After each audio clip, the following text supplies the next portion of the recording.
Hi, I'm the rap critic, and I'd like to talk about Flo Rida. Well, I mean, I'd like to, but I can't seem to... I can't care. I mean, this guy has literally no personality.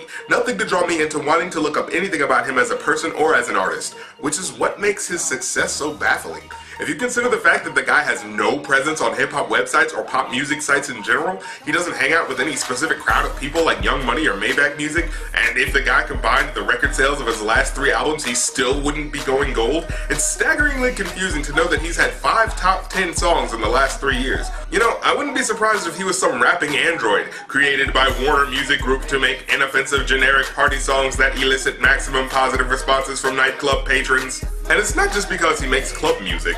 It's because, well, I'll put it like this. Have you ever seen that episode of Futurama where this character named Slurms McKenzie, as a mascot for this company, is contractually obligated to party all the time despite how tired he gets? Yeah, Flo Rida is the hip-hop version of that. When I hear his party songs, I don't hear a person having fun. Like, take Lil Jon for example. No one would argue that his music was nothing more than rowdy, rambunctious music for clubs. But you know what? When you heard him screaming and shouting all over the track, you understood the type of person he was. Loud, raucous, and probably a lot of fun to be around at a party. What I get from Flo Rida when he makes a club song is that he has to make a song about being in the club.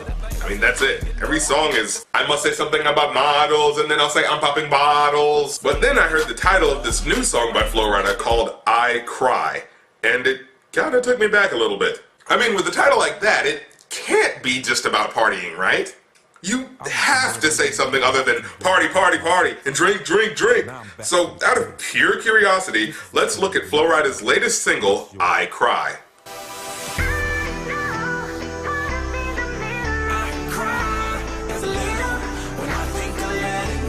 Oh hey, this song actually does sound like it's going to be about something.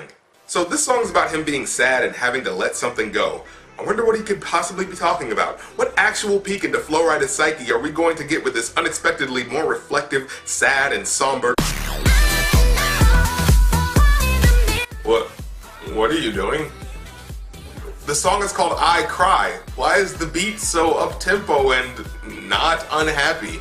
Are you really gonna do this? Are you really gonna rap about being sad and melancholy over a manic dubstep beat?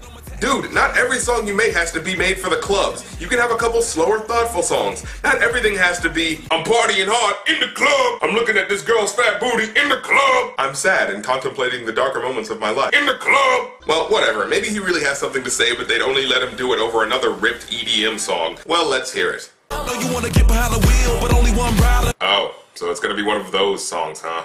You know, those songs where the chorus is about one thing, but the verse is about something completely different. Yeah, president is black. Now lean back, lean back. Fantastic. Can't let go, I got fans in Okinawa with my heart to Japan, quake losers and survivors. Oh wait, oh okay, so this song is dedicated to those who died in the earthquake in Japan. Can't let go, I got fans in Okinawa. Oh wait a minute, did you just allude to the idea of you having fans anywhere, let alone in Japan? Yeah, okay. Look, maybe it's different in other countries, but in America, you know what? I'm detracting from the intention of this song. I think I should actually let this go. I mean, it's not often you get a song that relates to current events, especially from someone like... Norway, no you didn't get my flowers. What? Norway, no you didn't get my flowers. No way to say it better, but the killer was a coward. Oh, he's talking about the guy who caused the terror attacks in Norway. But wait. Norway, no you didn't get my flowers. Why would you specifically note that you didn't bring them flowers? Like, you might as well have said, hey, your family died horrifically by being thrown into an active volcano, and, I bought nothing to symbolize my sympathy. I mean, you don't really have to send flowers or anything, but when you specifically note that you didn't, you kinda come off like a jerk. Or maybe the song is about how Flo Rida is some self-aware robot that sees the tragedy in the world and wants to do something to change it, but since he's been programmed to only make crappy club music, he must let go of his aspirations. Kinda sad when you think about it. Get mad 'cause the $250,000 on my necklace. Wait, never mind. I never said I was driving reckless. Why did you just bring that up? How does that in any way relate to the line before it? What, did you think your expensive chain is the reason why cops arrested you for being drunk while driving? You didn't get a DUI because you have a chain. You got it because alcohol inherently slows down reaction time, you moron. You and I know the jealousy is not impressive. Neither is forgetting the topic of your own song, which is...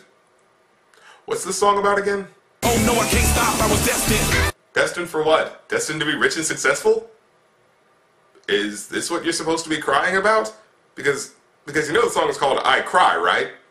Champagne bucket still got 2 tears in it. Oh no, you have $250,000 worth of jewelry on your neck, but you cried 2 tears into your buckets of $800 champagne?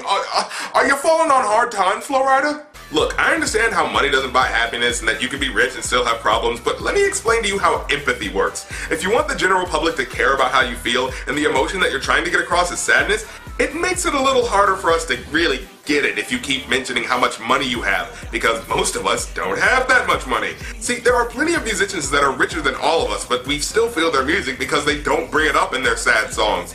You think Man in the Mirror would have had the same impact if in the middle of the verse, Michael Jackson just started talking about the electric bill of his Neverland Ranch and the fact that his last album raked in more money in a week than we'll ever see in our entire lives? No, because that pulls you out of the emotion of the song. My mama chandeliers, I'm in tears, damn it. 30 years, you'd have thought these emotions vanish. Try to live, trying to figure how your sister vanished. No cheers, I know you would have panicked. Wait. So this song is about the disappearance of your sister and your family having to deal with such a tragedy? Wow, I didn't even know that had happened. I don't think anyone knew. I mean, that's truly a sad thing to have a family member suddenly disappear without any knowledge of where they could be. Well, I'm certainly glad you decided to wait until the last 4 lines of the song to tell us that. Seriously, was this devastating info not important enough to tell us about a couple lines ago? Do gold chains and Bugatti vehicles take precedence over your friggin' missing sister? Jeez, dude, what's wrong with you?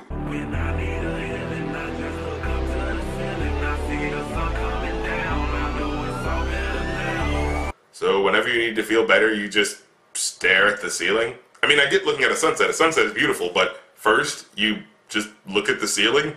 He doesn't even say he prays or anything. He just says, I look at the ceiling, and I feel better now. Good God, this is some obvious pseudo-feel-good crap right here. I give this a 2 out of 5. And yeah, I know this episode is short, but you know what? This guy doesn't deserve a full episode.